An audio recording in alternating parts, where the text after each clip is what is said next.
আসসালামু আলাইকুম আব্বা। ওয়ালাইকুম আসসালাম ওয়া রাহমাতুল্লাহি ওয়া বারাকাতুহু। ওই যে আব্বা কিছু টাকা লাগতো। হ্যাঁ, কি গাছে ধরে নাকি রে? তুই বললি আর আমি দিয়ে দেবো। আরে বছর শেষ, নতুন বছর উপলক্ষে বন্ধুদের সাথে ঘুরতে যাব, টাকা লাগবে, টাকা দাও। তুই মনে হয় কাজ করতে শান্তি দিবি না রে। আচ্ছা, কত লাগবে? গাড়ি ভাড়া লাগবে 1000, আর ওখানে হোটেল ভাড়া লাগবে 1500, আর ঘোরাঘুরি করতে 1000-এ হয়ে যাবে, আর 500 হাত খরচ, মোট 4000। কি রে, কত লাগবে? ওই 4000 টাকা দিলে চলবে এখন। আল্লাহু আকবার। আরে বাবা বাবা, এই কিপটা বাপকে দিয়ে হবে না। যাই, কালকে কাকার কাছে একটা কল দেব, দেখি কি বলে কাকা। কাকা তো বিদেশ থাকে, এমনিতেই দিয়ে দেবে কাকা। আমি জানি কাকা কিপটামি করবে না বাপের মতো, কাকার কাছে ছাইলে দিবে। যাই। কর্মাটা গেছে গেছে, যখন তখন শুধু কর্মা টাকা ছাড়তে শুরু করে। আমি কাজটা শেষ করি আনে।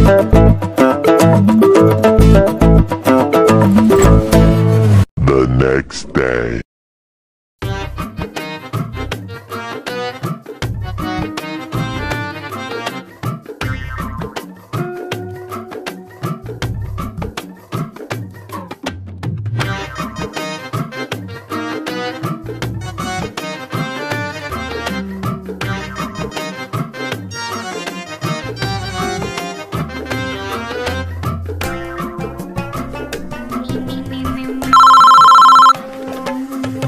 এখন আবার কে কল দিল?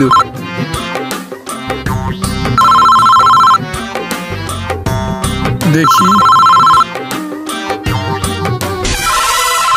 ভাতিজা এই সময় কল দেয়। আচ্ছা ধরি। আসসালামু আলাইকুম কাকা।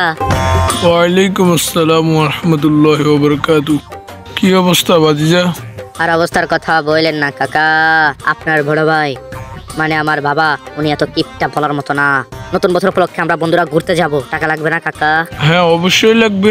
কিন্তু উনি টাকার অ্যামাউন্টের কথা শুনে অজ্ঞান হয়ে গেল। তাই নাকি? আচ্ছা কত টাকা ছিল যে আমার বড় ভাই অজ্ঞানী হয়ে গেল? ওই যে বেশি না। দিমু তারা ভালোভাবে টাকা। আমার বাপও ছিল কিপটা, আমার ভাইও কিপটা, আমার পুরো বংশটাই কিপটা। প্রবাসে থাকে কত কষ্ট করে টাকা ইনকাম করি, আমার কষ্টের টাকা ওকে ফ্রি ফ্রি দিয়ে দিব না। কি বলছেন কাকা? না না কিছু না, বলো কত টাকা ছিল? না বেশি না, মাত্র 4000 টাকা কাকা। 4000 টাকা? কাকার কাছে টাকা চাওয়ার আগে কাকা কল কেটে দিছে। মানে আমি বুঝলাম না, এখন আমি টাকা কার কাছে চাইবো? যাই, দাদার কাছে যাই, দাদা যদি দেয় তাহলে তো ভালো হবে। যাই, ও মোবাইলটা নিয়ে যাই। ভাতিজা কল কাটছে তো, যাক আমার 4000 টাকা বেঁচে গেছে। নাহলে আজকে যেমনে হোক ভাতিজা আমার থেকে কাইন্দে কাটতে হইলো 4000 টাকা নিয়ে যাইতো। আল্লাহ বাঁচাইছে আমারে। যাই, পরে না হয় মালিকে দিবে।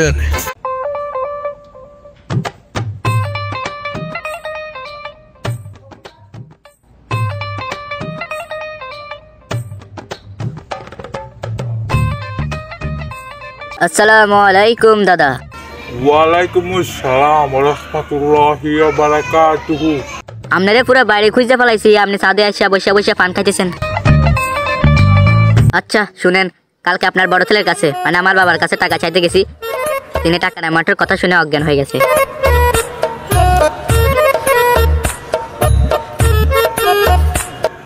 আচ্ছা নাতি, আমি জানি আমার বড় ছেলে খুব কিপটা, কিন্তু তুমি কত টাকা চাইলে যে অজ্ঞানী হয়ে গেল? এই যে আজকে সকালে আপনার ছোট ছেলের কাছে টাকা চাইতে গেছিলাম, তিনিও টাকার কথা শুনে কল কাটতে দিছে। আমার মনে হয় তিনিও অজ্ঞান হয়ে গেছে। ছোট বাবা অজ্ঞান হয়ে গেল? হ্যাঁ দাদা। আচ্ছা কত টাকা ছিল? দাদা বেশি টাকা চাই নাই তো, মাত্র 4000 টাকা চাইছি। আমার কি হয়েছে? দাদা, দাদাও অজ্ঞান হয়ে গেল না স্ট্রোক করলো আল্লাহ ভালো জানে। মানে পুরো বংশটাই কিপটা। কথায় আছে না, বাপ যেরকম সাওয়াল গোলাও সেরকম।